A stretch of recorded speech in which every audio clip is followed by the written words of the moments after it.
Hello, welcome back to the farm. Here we're inside my new greenhouse. And you see, it's 78 in here. Now, I was told using these pop-up greenhouses that they can't hold their heat. It's true, but there's ways to mitigate that. You just have to think outside the box. Now, let's talk about why I say you should have some type of greenhouse. If you're like me and you have limited space, having a greenhouse is a nice addition. But in my case, as you can see the wind out here, we do have high winds. Too much for me to secure a permanent structure. So I opted for these little pop-ups. As you can see, this is still tubing and plastic connectors. So I can take them up and take them down when I need. Now let's talk about, in the case you do buy one of these, what you need to look out for. First thing I'll say is you see how easy this thing's for me to rock. Very, very light, not heavy at all. I can pick up that frame on the other side of this plastic with one hand if I wanted to. I'm not going to do that, but I will. Second thing is this plastic is very flimsy. It will tear, it will rip. If you're not careful, you can even rip the zipper.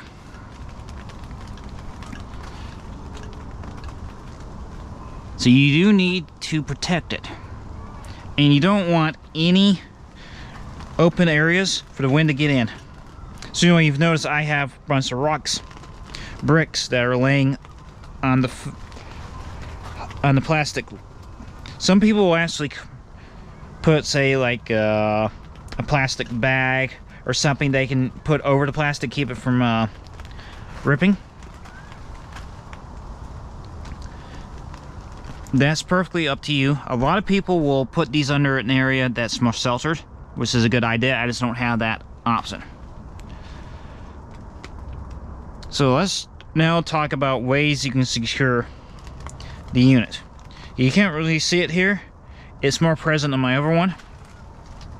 But first thing I do is I lay whatever I have, cardboard, paper, newspaper, whatever I have, lay it on the bare ground to prevent any grass from growing in here.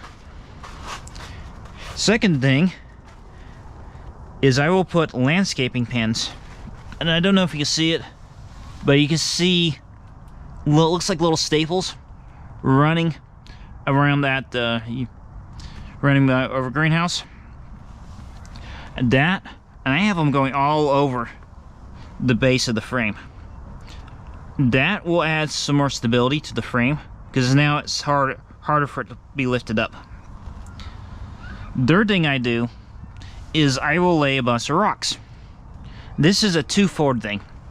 One, it acts as a further weed block for when my cardboard newspaper breaks down. Second thing is if it gets cold, I can spray a bunch of water on these rocks. The rocks release the moisture into the air. That moisture creates into steam. And you can see how that's happening already. Which is why it looks like it's about 78 degrees in here. Another option you can do, or a combination, I often use both, is getting 5-gallon buckets, filling them with water, laying them on the frame. That will help secure the frame in place. It also will, the water will heat up. As it heats up, it will release the moisture into the air. The moisture will increase the temperature, as you've seen. So now I can actually do seed starting out here if I wanted to. It's not as reliable in our house because it's climate controlled, but this is another option. And you can see I have my onions out here already. They're looking quite nice. And you will see come Tuesday when I do my next video, you will see I will have almost all these slots filled with trays. And if you're wondering why I haven't put a film cover on that one, the film cover is pretty tore up. It's still usable, but that's not what I want to, because now I can just two-stage this. I can leave my seeds out here, let them get acclimated. When I'm ready to plant, I can bring them out there, leave them out there, let them get used to the climate. So this one of those cases works smarter, not harder.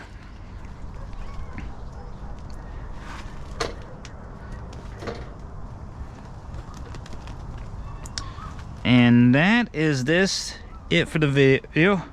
Oh, and I forgot, you do have to tie these things down. That's what I meant by, and I've seen some people put garden stakes right in the corner and tie the cover to the garden stake and with the frame. Gives it a little more structure. And something else I have to warn you about. Not all these units are created equal. This is the first one I've bought that actually has a mesh cover for the windows as a vent. So that's going to be more useful. But in this case, the wind is going to be your enemy. You do not want any wind to get in here, because the wind was going to want to lift up. And if you remember simple physics, wind speeds up when it confines. So if you do have high wind, either take this unit down, doesn't take that much long, or allow wind to bypass it to go through. And this is in a basic video. Thanks for joining. Feel free to like, sub, or comment, and I'll catch you in the next video.